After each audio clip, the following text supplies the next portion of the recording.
सास का घूंघट पार्ट 2।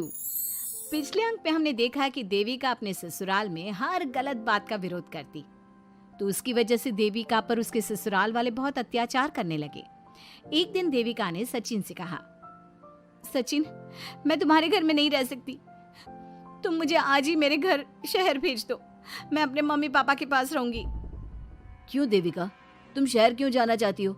यहाँ तुम्हें किस बात की परेशानी है? किस बात की परेशानी नहीं है सचिन, तुम्हारे घर के आदमी औरतों के साथ जानवरों जैसा व्यवहार करते हैं, मैं ऐसे माहौल में नहीं रह सकती। देखो देविका, तुम्हें यहीं रहना होगा। तुम्हारी शादी मुझसे हो गई है, अब मैं तुम्हारा पति हूँ और यही तुम्हारा घर है। अच्छा, तो तुम्हें याद है कि मैं तुम्हारी पत्नी हूँ? जब तुम्हारे पिताजी और चाचा जी मुझे एक एक हफ्ते के लिए कमरे में बंद कर देते हैं, तब तुम्हें क्यों याद नहीं आता कि जो औरत कमरे में बंद है वो तुम्हारी पत्नी है? जब तुम्हारे जीजाजी और भाई मुझसे बदतमीजी से बात करते हैं, मुझे खाने के लिए कुछ नहीं देते, तब भी तुम्हें याद नहीं आता कि मैं तुम्हारी पत्नी हूँ? देखो देविका, तुम बेकार की बातें मत करो। तुम यहाँ ढंग से रहोगी, सबकी बात मानोगी, तो कोई तुम्हें कुछ नहीं कहेगा। इस तरह जानवर की तरह रहना, ढंग से रहना है तो सॉरी सचिन, मैं नहीं रह सकती, मैं आज ही अपने घर जाऊंगी। ये बोलकर देविका अपना सामान पैक कर लेती है और घर से जाने लगती है। सचिन भी उसके पीछे पीछे चलता है और उसे समझाने की कोशिश करता है। जब ये सब जोगिंदर ने देखा तो बोल पड़ा, बहू, यह सब क्या हो रहा है? कहाँ जा रही हो? सचिन, बताओ अपने पिताजी को कि कहाँ जा रही हूँ मैं। तुम्हें शर्म नहीं आती अपने पति का नाम लेते हुए? मैं अपने पति का नाम ले रही हूँ, इसमें आपको क्या परेशानी है? आपका नाम तो नहीं ले रही हूँ ना? देविका, ये किस तरह से बात कर रही हो तुम पिताजी से? जिस तरह से करनी चाहिए उस तरह से कर रही हूँ बात। इससे अच्छी तरह से मैं तुम्हारे घर के किसी भी आदमी से बात नहीं कर सकती। तीनों की बात सुनकर घर के बाकी लोग भी वहां आ जाते हैं। तभी जोगिंदर कहता है, हमारे घर की औरतें अपने मर्दों का नाम नहीं लेती। तुम्हारे शहर में होता होगा, लेकिन हमारे यहाँ पर ऐसा कुछ नहीं होता। बहू, सचिन तुम्हारा पति है, तुम उसका नाम मत लिया करो।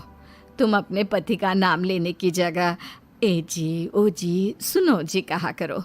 पति ना परमेश्वर होता है। तो परमेश्वर का तो हम नाम लेते हैं। क्यों माँ जी, क्या आप अपने इष्ट देव का नाम नहीं लेती? माँ जी, ये सब इन पुरुषों के बनाए तौर तरीके हैं, औरतों को दबाने के लिए। ये बेशर्म लड़की ऐसा नहीं सुधरेगी। ये हमारे घर की औरतों को भड़का रही है।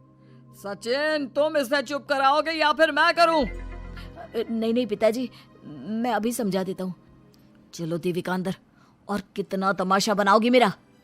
सचिन, मैं अंदर नहीं बाहर जाऊंगी, अब मैं यहाँ नहीं रह सकती। देविका की बात सुनकर महेंद्र कहता है, भाई साहब, ये लड़की इस घर से और गांव से बाहर ना जानी चाहिए, नहीं तो हमारे घर और गांव की औरतें भी ऐसी ही हरकतें करेंगी, वो भी मर्दों के खिलाफ बगावत करेंगी। और मैं भी देखती हूँ कि मुझे घर से बाहर जाने से कौन रोकता है। बहू, इनसे बहस करने का कोई फायदा नहीं, तुम अंदर चलो। इस गांव के मर्दों के अंदर बहुत अहंकार भरा हुआ है। देविका किसी की बात नहीं सुनती और अपना सामान उठाकर घर से बाहर जाने लगती है। तभी वहां मोहन और कल्याण आते हैं। कल्याण देविका के हाथ में से उसका सूटकेस छीन लेता है और मोहन देविका को जोरदार थप्पड़ मारता है। देविका का सर दीवार में लगता है और वो बेहोश हो जाती है। देविका, देविका तुम ठीक तो हो? भैया, आपकी हिम्मत कैसे हुई मेरी पत्नी पर हाथ उठाने की? सचिन, तुम जल्दी से देविका भाभी को अंदर कमरे में ले जाओ, मैं अभी वैद्य जी को लेकर आती हूँ। वीना जल्दी से वैद्य जी को लेकर आती है।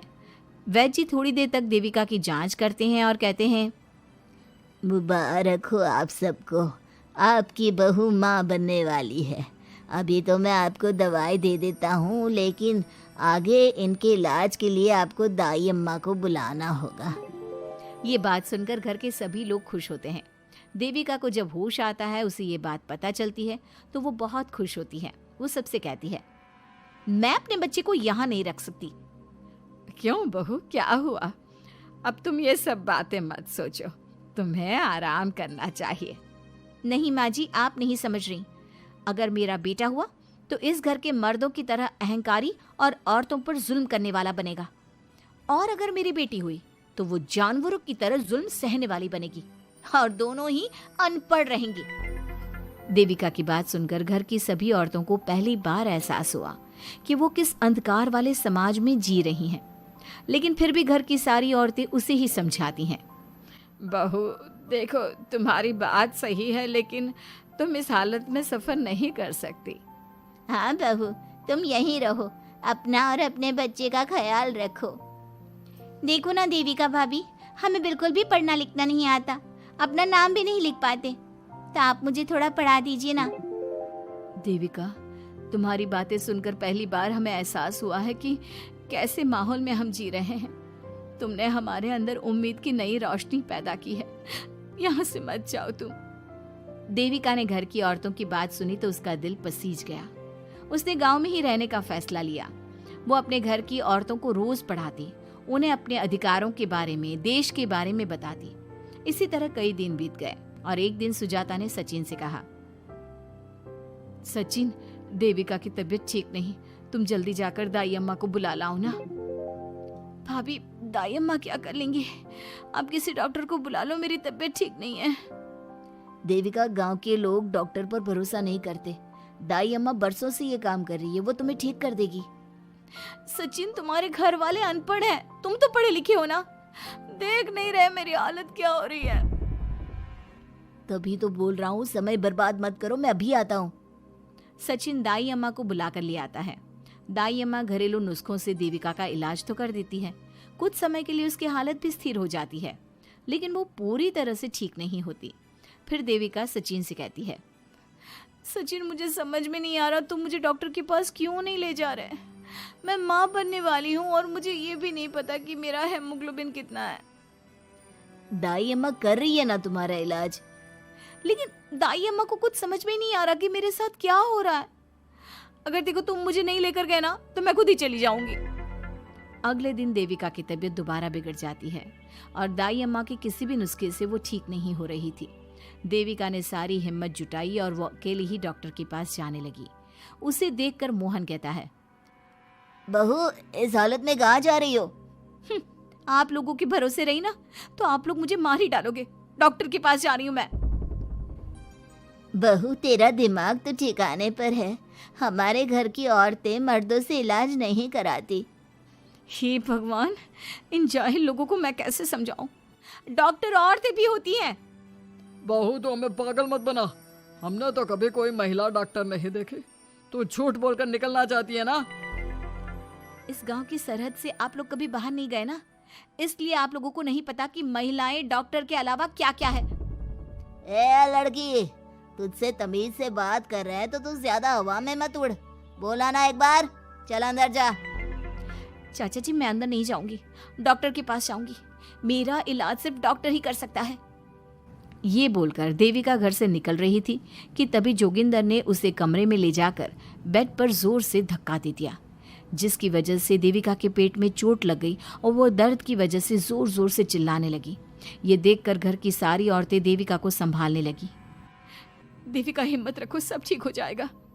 देविका भाभी, आप ठीक हो ना? माँ, कुछ करिए ना, भाभी की तबीयत बहुत खराब हो रही है। लेकिन मैं क्या कर सकती हूँ? भाभी, कुछ तो करो, कहीं बहू को कुछ हो ना जाए। उधर जोगिंदर मेन गेट पर बड़ा सा ताला लगा देता है और कहता है, आज के बाद इस घर से कोई भी औरत बाहर नहीं निकलेगी। देविका का बच्चा भी इसी घर में होगा, ये जिंदा रहे या मर जाए। जोगिंदर की बात सुनकर सभी औरतें बाहर आती हैं। जब विमला को इस बात का एहसास हो जाता है कि जोगिंदर देविका को डॉक्टर के पास किसी कीमत पर नहीं जाने देगा, तब विमला पहली बार अपना घूंघट उठाकर तेज आवाज में कहती है, मैं भी देखती हूँ देविका को डॉक्टर के पास जाने से कौन रोकता है। आज देविका डॉक्टर के पास जाकर रहेगी।